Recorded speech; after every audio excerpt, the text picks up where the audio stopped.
Thank you, Madam Deputy President.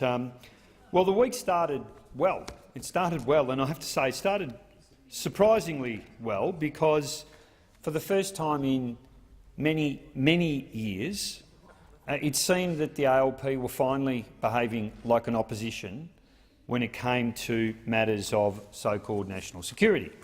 It was the first time that I can remember that we finally saw the Labor Party acknowledge that their job as the opposition was to scrutinise, criticise and amend legislation that erodes civil liberties in order to save civil liberties. We're told it's very important that this legislation exists to protect our freedoms, and yet, of course, what we see is a gradual erosion of our freedoms to protect our freedoms. So, over many years, while there's been practically a cigarette paper of difference between the government and the Labor opposition, we did see at the start of this week the Labor Party acknowledge the fundamental problems with the legislation that was being proposed. And what we saw was the Labor Party acknowledge that what we would be doing was basically opposing what many people have described as draconian national security legislation. It's legislation that, even when the Labor Party were talking about it at the start of the week, understood that what it would do is, rather than prevent crime, it would open a gate to corporate and state espionage. It would make us less safe. That it would force our software industry and talented IT entrepreneurs offshore. That it would compromise the privacy of Australians. That it would weaken the cybersecurity of Australian companies and the government. And it would hand over even more powers to an unaccountable, secret intelligence network.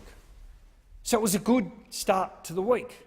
A surprising one, yet a good one, because finally we were starting to see the Labor Party acknowledge that it was time for them to do their job.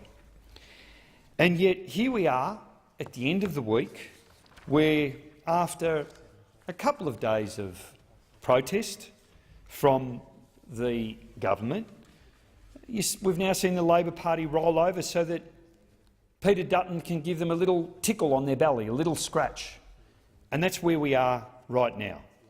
Labor, too afraid to do their job and stand up, recognise that as an opposition we can't hand over powers continually to a government, to unaccountable intelligence agencies that have the effect of compromising the privacy of Australians and that would skewer our software industry and IT industry. So here we are, and this is where things get interesting. The Labor Party acknowledged that it was necessary to amend the piece of legislation that we have before us. Through their response to the Senate committee report, or the joint, I should say, the joint standing committee on intelligence matters, that what we had was the Labor Party acknowledging many of the problems with this piece of legislation, and the Labor Party recommending that, with the support of the government, there would be significant changes made, that the committee would inquire into this bill into 2019, that there would be a separate statutory review undertaken by the Independent National Security Legislation Monitor within 18 months of the legislation coming into effect. And they said, well, these are very important changes. They will help resolve the ongoing concerns that they had with the bill. And now we have a set of amendments proposed by the ALP to this legislation, which we thought they might oppose, which was the right thing to do, but now have said that they will amend. Now, we think they should oppose it. We think they should oppose it because, as I said, this hands over enormous power to unaccountable intelligence agencies. It opens the gate to corporate and state espionage. It erodes the privacy of all Australians, and on that basis we think they should oppose it. We know that a number of people within this space, the digital rights and civil liberty groups who contributed to the various inquiries into this legislation. We know that, for example, the UN, the EU, tech companies, defence contractors, a range of people impacted by this legislation said it should not be passed. And yet the Labor Party, who at the start of the week expressed those concerns, at the end of the week have said, well, we're going to pass this legislation with amendments. There is another twist that I'll get to in a moment. So what we saw was the Labor Party roll over and give their support with the proposal to amend the legislation. Now, we're about 15 minutes away from an order that says we need to vote on this bill, and to the great shame of the Labor Party, they will vote for it, but they would only vote for it on the basis of a number of amendments proposed by the Labor Party. As of a few minutes ago, we've learnt that they might not even support their own amendments to the legislation. Just think about that. At the start of this week, the Labor Party stand up and say, we're really worried about this bill and we're not going to offer our support for it. We've listened to the civil liberties groups, we've listened to the digital rights community, we've listened to the IT community, to the defence contractors, we've listened to the software industry, and we understand that this bill is a bridge too far. That rather than keeping us safe, what it does do is open the floodgate to more corporate crime, and worse still, to the involvement of other state actors in our national security debate. That what we are doing is opening the possibilities for other state actors, as well as non-state actors like other corporate players, to basically have access to information that, without the changes to this legislation, remains the property of each individual in Australia, remains private property, remains the domain of those individuals who choose to share that information with whomever they choose to share it with. But no, the Labor Party said, based on some criticism from the government, we don't want to look weak on national security, so what we're going to do is we're going to reluctantly accept this, but with some very significant changes. As of 5 minutes ago, we're now learning that they may not even support their own amendments. It's remarkable that we are here on the last day of Parliament for the year, 15 minutes before we are about to conclude the business of the Parliament for 2018, and Labor's final act is to not even back their own amendments. Can you believe that you have a party that 4 days ago said they would not support the bill, and now 4 days later won't even support their own amendments? It is remarkable. The Labor Party is going to sacrifice an IT industry, an export market estimated by Austrade to be worth $3 billion because they're such cowards that don't want to stand up to the opposition and make an argument about why we need to improve the privacy of Australians rather than give it up in the name of looking weak on national security. Look at this mob. Stand up to them. They are weak as the proverbial. All you need to do is show a bit of ticker, stand up to them and recognise them, rather than selling out the IT industry, rather than giving up the privacy of Australians, that you have an opportunity to lead, not to give in, not to cave in. It reminds me a bit of climate change. It reminds me a bit about the debate. Senator Natale, would you resume your seat, please? Senator Patrick. Of order, Madam Deputy President. Senator Di Natale, you can't be making an allegation that Labor won't move their own amendments. Well, I think Senator you Patrick, that's not.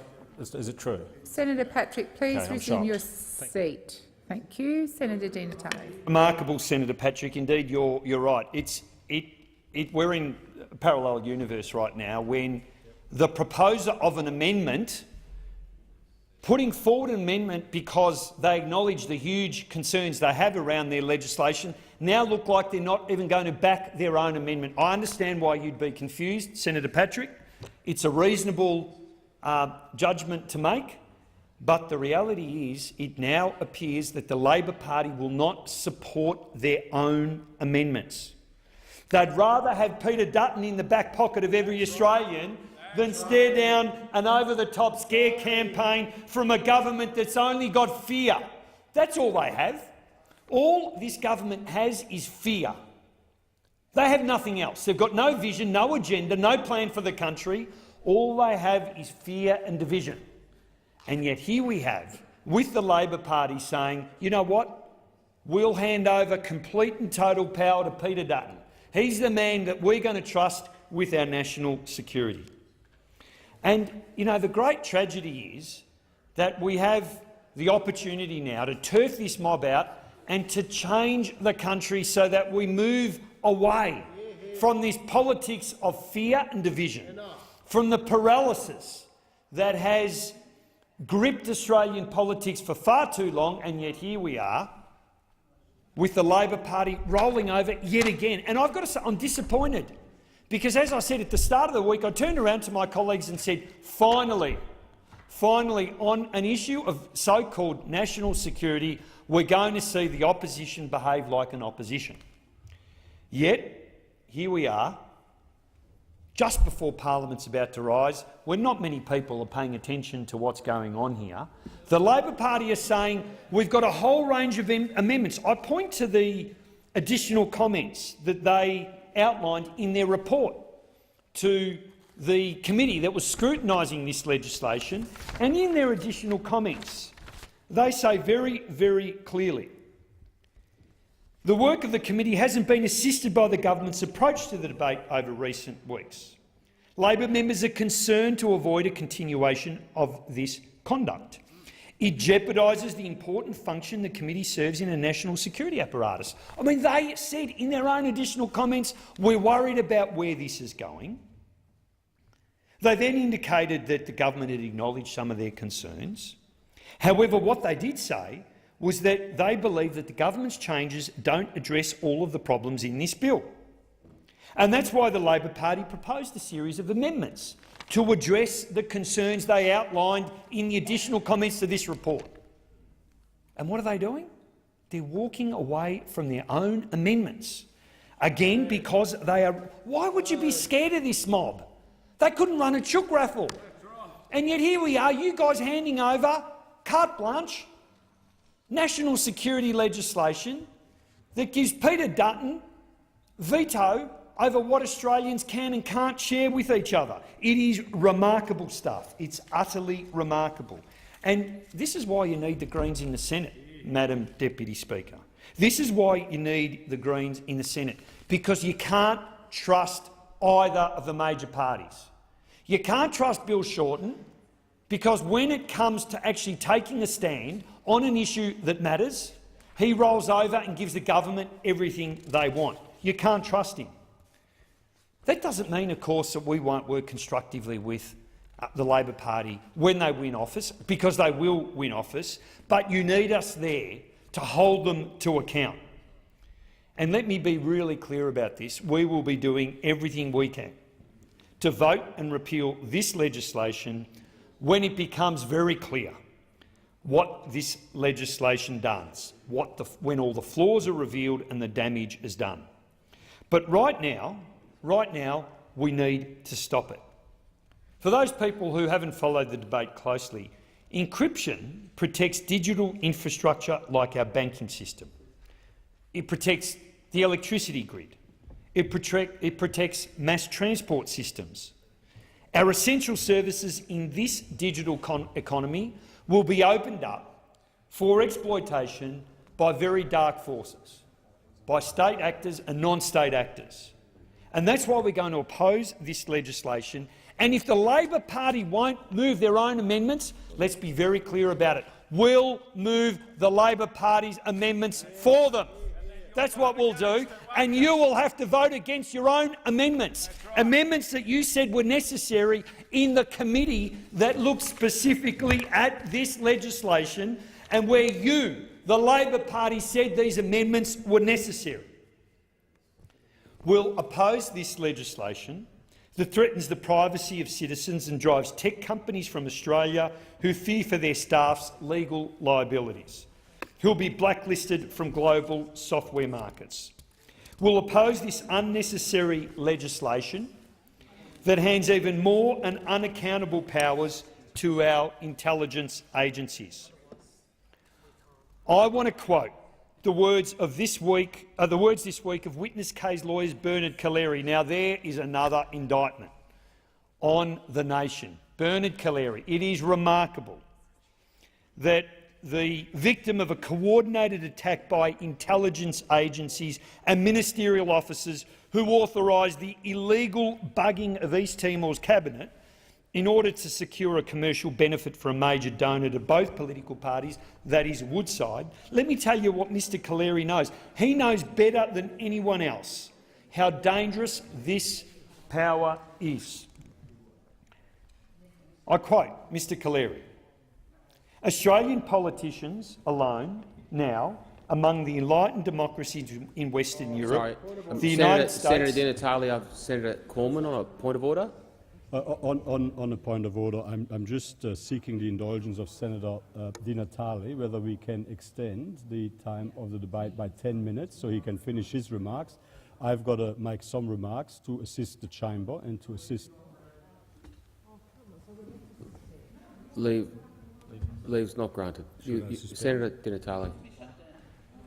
You're on your feet. Well, come and talk to us if you want to assist. Continue, Senator Di Natale. Q. Now let me tell you about Mr Collaery. Yeah. Mr Collaery knows better than anyone else how dangerous the granting of powers like this can be. Certainly does. This is what Mr Collaery said. I mean, just think about this. Bernard Collaery, he was the victim of a remarkable attack by intelligence agencies. This was the illegal bugging of East Timor, our poorest neighbour. This was done in order so that they could get a commercial benefit, right? Now, this is what he says. Australian politicians alone now among the enlightened democracies in Western Europe, the United States and Britain, legislate powers to intelligence agencies without reserving the slightest right to supervise operational use of such potentially intrusive powers.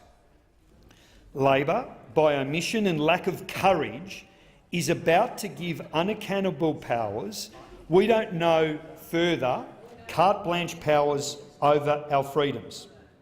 Sorry, I'll say that again. Labor, and I'll say that again just to remind the Senate of Senator Collaery's words.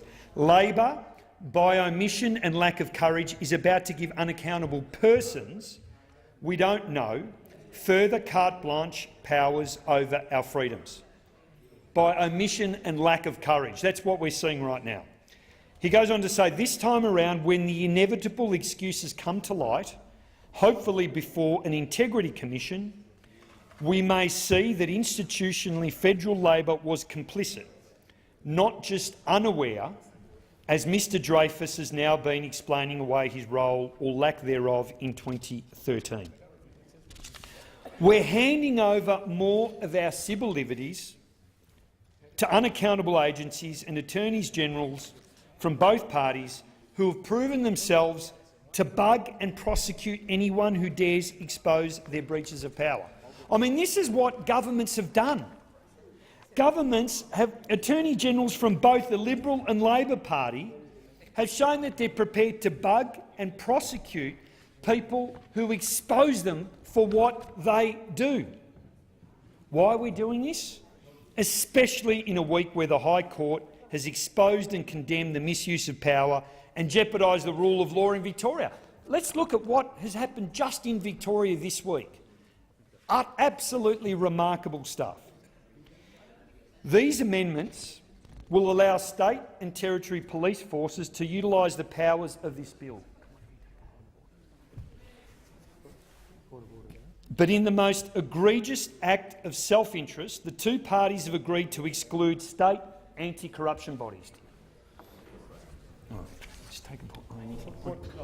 So, this is so. Senator Cormann was seeking the call. He has precedence. Senator Cormann. Mr. President, I move the second reading amendment that's been circulated in my name, which has the effect of referring the amendments to be made by this bill to the Parliamentary Joint Committee on Intelligence and Security to conduct a review of the operation of the amendments made by this bill and report on that review by 3 April 2019. I also confirm that the government has agreed to facilitate consideration of these amendments in the new year in government business time, and I finally also confirm that the government supports in principle all amendments that are consistent with the recommendations of the Parliamentary Joint Committee on Intelligence and Security recommendations in relation to this bill. This will facilitate this bill becoming law without amendments, but I do support it on that basis. Senator Collins. Thank you, Mr. President. On that basis, the opposition withdraws all its amendments. Okay. So, it being 7 p.m, I will now proceed pursuant to order. The question is now that this bill be now read a second time. Oh, sorry, I do have to put this quite right. Senator Di Natale on a point of order. Mr. President, I'm just seeking your guidance. We'd like to seek leave to move the Labor Party's amendments. We're seeking some guidance from. Leave is not granted. So Mr. President, I've got a question before the chair now. I've got a question. Pursuant to contingent. Sit down. Take your seat, Senator Di Natale. No. I've got a question before the chair. I took a point of order. I'm not giving you the call. I've got a question before the chair. I took a point of order. I did not give you the call to move a motion. So I'm putting the question as moved by the second reading amendment. I have taken advice from the clerk. Senator.